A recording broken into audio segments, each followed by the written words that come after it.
राम राम बहन भाइयों माताओं, ज्ञान का निनाटन में आप सबका स्वागत है। आज हम गजेंद्र मोक्ष का पाठ करेंगे। हम सब मिलकर सुनते हैं। श्री कृष्ण भगवान ने की जय।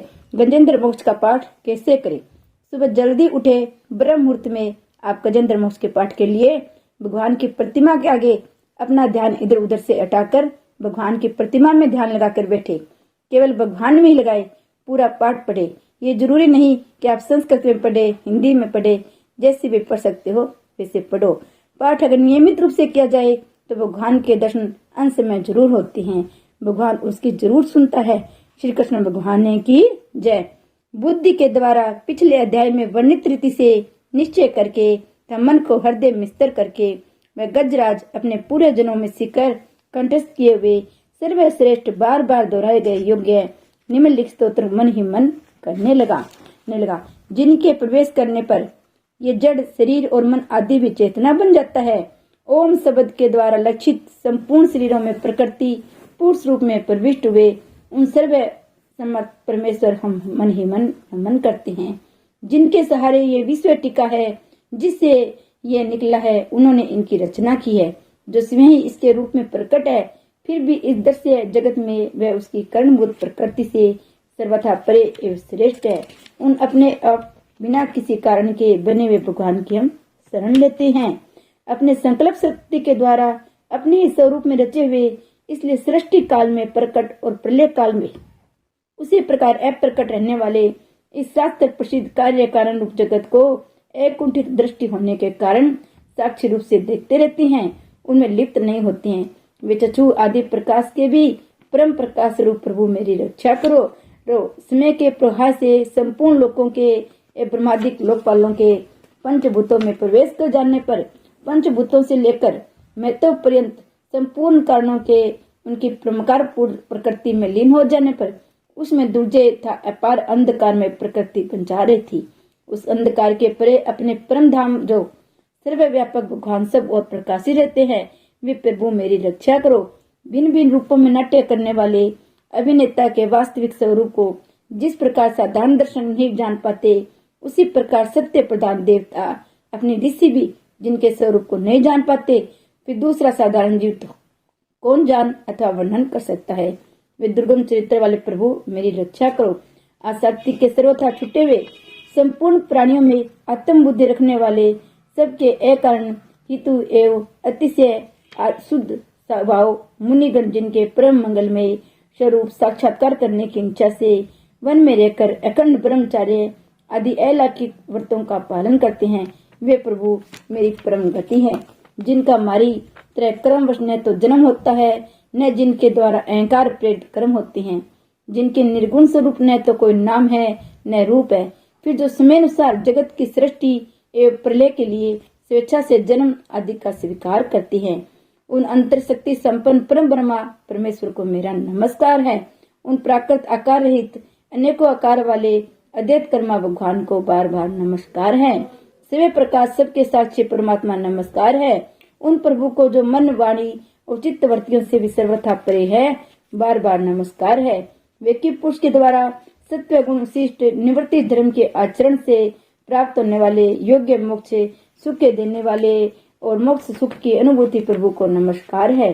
सत्व गुण को स्वीकार करके, शांत रजोगुण स्वीकार करके, घोर तमोगुण को स्वीकार करके मूर्ख से प्रतीत होने वाले भेद रहित अतः एवं सदा संभाव से स्थित ज्ञान धन प्रभु को मेरा नमस्कार है। शरीर इंद्रिय आदि समुदाय रूप संपूर्ण पिंडों के ज्ञाता सबके स्वामी साक्षी रूप आपको मेरा नमस्कार है। सबके अंतर्यामी प्रकृति से भी परम कारण किंतु कारण रहित प्रभु को मेरा नमस्कार है। संपूर्ण इंद्रियों एवं उनके विषयों के ज्ञाता, संपूर्ण प्रत्ययों के कारण रूप, संपूर्ण जड़ प्रपंच सबकी मूल भाता अविद्या के द्वारा सूचित होने वाले, संपूर्ण विषयों में अविद्या रूप से भासने वाले आपको मेरा नमस्कार है। सबके कारण किंतु शिव कारण रहित एवं कारण होने पर भी परिणाम रहित होने के कारण अन्य कारणों से विलक्षण कारण आपको बारंबार नमस्कार है। संपूर्ण वेदों एवं शास्त्रों के परम तात्पर्य मोक्ष रूप एवं श्रेष्ठ पुरुषों की परम गति भगवान को मेरा नमस्कार है। जो त्रिगुण रूप काष्ठों में छिपे हुए ज्ञान में अग्नि है, उन उक्त गुणों में हलचल होने पर जिनके मन में सृष्टि रचने की बारंबारती जागृत हो जाती है तथा आत्मतत्व की भावना की विधि विशेष रूप से शास्त्र से ऊपर उठे हुए ज्ञानी महात्माओं में जो स्वयं प्रकाशित रहती है, उन प्रभु को मेरा नमस्कार है। मुझ जैसे शरणागत पशु तुल्य जीव की अविद्या रूप फांसी को सदा के लिए पूर्ण रूप से काट देने वाले, अत्यधिक दयालु और दया करने वाले, कभी आलस्य न करने वाले नियमित प्रभु को मेरा नमस्कार है। अपने अंश से संपूर्ण जीवों के मन में अंतर्यामी रूप से प्रकट रहने वाले सर्वनियंता अनंत परमात्मा, आपको मेरा नमस्कार है। शरीर, पुत्र, मित्र, घर संपत्ति, कुटुंबियों में आसक्त लोगों के द्वारा कठिनता से प्राप्त होने वाले मुक्त पुरुषों के द्वारा आपके हृदय में निरंतर चिंतित ज्ञान स्वरूप सर्वधर्म भगवान को मेरा नमस्कार है। जिन्हें धर्म, अभिलषित भोग एवं धन एवं मोक्ष की कामना से बजने वाले लोग अपने मन चाही गति पा लेते हैं, अपितु जो उन्हें प्रकार से अयोचित भोग एवं अविनाशी पार्षद शरीर भी देती हैं, वे अतिशय दयालु प्रभु मुझे इसी प्रति से सदा के लिए उभार ले। जिनके अन्य भक्त जो वस्तुत एकमात्र उन भगवान की शरण है, धर्म, अर्थ आदि किसी पदार्थ को नहीं चाहते, अपितु उन्हीं के परम मंगल में एवं अत्यंत विलक्षण चरित्रों को गान करते हुए आनंद के समुद्र में गोते लगाते रहती है, उन अविनाशी सर्वव्यापक सर्वश्रेष्ठ ब्रह्मादि को भी नियमित अभक्तों से के लिए अप्रकट होने पर भक्ति योग के द्वारा करने योग्य, अत्यंत निकट होने पर भी माया के आवरण करने वाले, अत्यंत दूर प्रतीत होने वाले, इंद्रियों के द्वारा आगमे अत्यंत दुर्विज्ञ, अंतरहित किंतु सबके आदि कारण एवं सब ओर से परिपूर्ण उन भगवान की मैं स्तुति करता हूँ। ब्रह्मादि मस्त देवता, चारों वेद, संपूर्ण चराचर जीव, नाम आकृति के भेद से जिनके अत्यंत क्षुद्र अंश के द्वारा रचे हुए हैं, उन भगवान को मैं नमस्कार करता हूँ।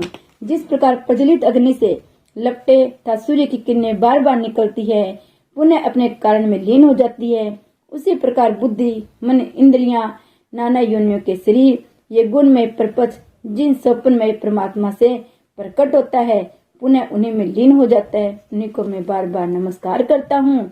हे भगवान, वास्तव में न तो देवता है, न असुर है, न मनुष्य है, न तिर्यक, न पशु, न पक्षी योनि के प्राणी है, न वे स्त्री है, न पुरुष है, न नपुंसक है, न वे ऐसे कोई जीव है जिनका इन तीनों की श्रेणियों में समावेश न हो सके। न ही वे गुण है, न कर्म है, न कार्य है, न तो कारण है। सबका निषेध हो जाने पर जो कुछ बचा रहता है वही उनका स्वरूप है, वे ही सब कुछ है। ऐसे भगवान मेरे उद्धार के लिए आविर्भूत तो मेरा बार बार नमस्कार है। मैं इस ग्रह के चंगुल से छूटकर जीवित रहना नहीं चाहता, क्योंकि भीतर और बाहर सब ओर से अज्ञान के द्वारा ढके हुए हाथी के शरीर से मुझे क्या लेना है। मैं तो आत्मा के प्रकाश को ढक देने वाले उस ज्ञान की निवृत्ति चाहता हूँ, जिसका काल क्रम से अपने आप नाश नहीं होता, अपितु भगवान के दया से अथवा ज्ञान के उद्देश्य से होता है। इस प्रकार मोक्ष का अभिलाषी में विश्व के रचयिता स्वयं विश्व के रूप में प्रकट, विश्व से सर्वथा परे, विश्व का खिलौना बनकर खेलने वाले, विश्व में आत्म रूप से व्याप्त, अजन्मा, सर्वव्यापक, प्राप्त वस्तु से सर्वश्रेष्ठ भगवान केवल मैं प्रणाम करता हूँ। मैं आपकी शरण में हूँ। जिन्होंने भगवत भक्ति रूप योग से के द्वारा कर्मों में जल डाला है, वे योगी लोग उस योग के द्वारा शुद्ध किए हुए अपने हृदय में जिन्हें प्रकट हुआ देखते हैं, उन योगेश्वर भगवान को मैं नमस्कार करता हूँ। जिनकी त्रिगुणात्मक शक्तियों का राग रूप वेग ऐसा न है, जो संपूर्ण इंद्रियों के विषय रूप में प्रतीत हो रहे हैं, ताकि जिनकी इंद्रियां विश्व में रची पची रहती है, ऐसे लोगों का जिनका मार्ग भी मिलना असंभव है, उन शरणागत एवं अपार शक्तिशाली आपको मेरा बार बार नमस्कार है। जिनकी अविद्या नामक शक्ति के कार्य रूप अहंकार से ढके हुए अपने स्वरूप को ये जीव जान नहीं पाता, उन अपार महिमा वाले भगवान की मैं शरण आया हूँ, जिसने पूर्वोक्त प्रकार से भगवान के भेद रहित निराकार स्वरूप का वर्णन किया था। उस गजराज के समीप जब ब्रह्मा आदि कोई देवता नहीं आए, तो भिन्न भिन्न प्रकार के विशिष्ट विग्रहों का अपना स्वरूप मानते हैं, तब साक्षात श्री हरि, जो सबके आत्मा होने के लिए सर्वदेव रूप है, वहाँ प्रकट हो गए। गरुड़ जी की पीठ पर सत्वन करते हुए देवताओं को सात तत्काल उस स्थान पर आ पहुंचे जहाँ वह हाथी था। सरोवर के भीतर महाबली ग्रह के द्वारा पकड़े जाकर दुखे हुए उस हाथी ने आकाश में गरुड़ की पीठ पर चक्कर को उठाते हुए भगवान श्री हरि के देकर अपनी सूंड को, जिससे उसने कमल का फूल ले रखा था, उसको ऊपर उठाया। बड़ी कठिनता से सर्वे पूज्य भगवान नारायण, आपको नमस्कार है। और ये वाक्य कहा था। उसे पीड़ित देखकर ऐ जन्मा श्री हरिमी एकाएक गरुड़ को छोड़कर नीचे झील पर आ उतरे और वे दया से प्रेरित हो ग्राह सहित उस गजराज को तंतकाल झील से बाहर निकाले और देवताओं के देखते देखते चक्र से उस ग्रह का मुंह चीरकर उसको चंगुल को हाथी से उबार लिया। श्री कृष्ण भगवान की जय। गजेंद्र अत्यंत बलवान प्रचंड वेग से निरंतर दौड़ते हुए कालरूपी अजगर के स्वामी हैं। मैं जो भयभीत होकर शरण में आए हुए की रक्षा करती हैं, जिनके वेग से मृत्यु विभाग दौड़ती है। क्रियाशील है मैं उन परम रक्षक की शरण हूँ। द्रविड़ देश में पहले पांडे राज्य के एक राजा थे। इंद्र धूमन में वे सदा भगवान के स्मरण, ध्यान, पूजा और नाम के जप में लगे रहते थे। एक बार वे कुलाचल पर्वत पर मौन होकर वानप्रस्थ आश्रम से ऋषि की शरण में आए। वानप्रस्थ आश्रम से स्वीकार करके श्री हरि के याद करते थे। उसी से मैं वहां अपने ऋषियों के शिष्यों के साथ अगस्त्य ऋषि राजा उस भगवान के पूजन में लगे हुए थे। विनय कुछ बोले और ना सुने मुनि को सत्कार किया। अगस्त्य जी ऋषि को क्रोध आ गया। उन्होंने उसे श्राप दिया, कहा हे मूर्ख मत वाले, हाथी की भांति बन जा, ब्राह्मण का अपमान करता है, हाथी की योनि प्राप्त हो। श्राप देकर अगस्त्य ऋषि चले गए। उनके श्राप से प्रभावित होकर शरीर छूटने पर राजा इंद्र दमन क्षीण सागर के मध्य त्रिपुट पर्वत पर हाथी वे बड़े बलवान थे। वे गजेंद्र मोक्ष, उनके भय से सिंह भी गुफा में छिप जाते थे। ये भगवान श्री कृष्ण के वरदान था। श्री गजेंद्र मोक्ष भगवान की जय। श्री कृष्ण भगवान की जय।